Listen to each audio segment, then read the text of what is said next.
Our next story is from Mali, where the military junta has fired the civilian prime minister.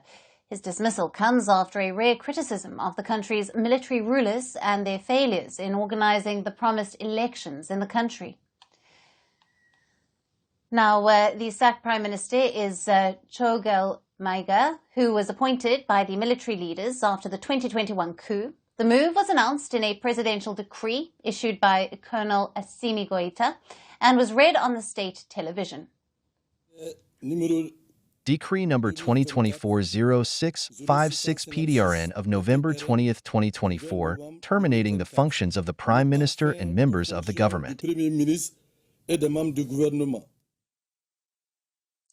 After firing the civilian Prime Minister, the junta has insisted the appointed military officer general, Abdoulaye Maïga, as the new Prime Minister. West Africa's Mali has been a center of Islamist insurgency for over a decade.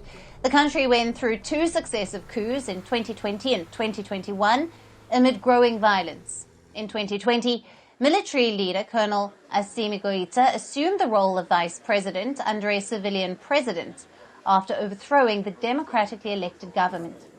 In 2021, he overthrew and replaced the same civilian president in the wake of a rift between the two. After the 2021 coup, the junta promised to organize elections and to hand over power to civilians by the end of March this year. But these elections were postponed indefinitely.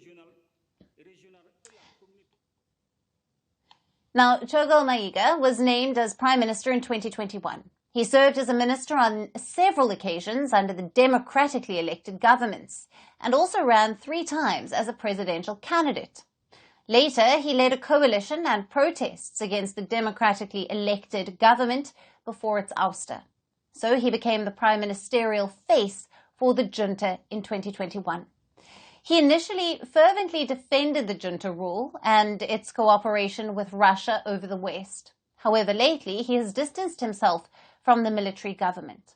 Last week, he publicly condemned the lack of clarity regarding the end of the transition to civilian rule in Mali.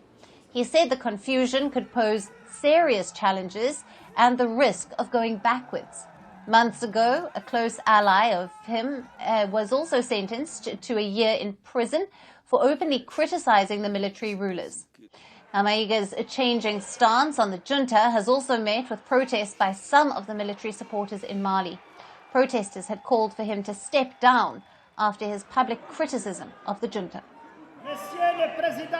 Mr. President of the transition, for your own safety and for the well-being of our country, Malians urge you to take full note of your Prime Minister's actions.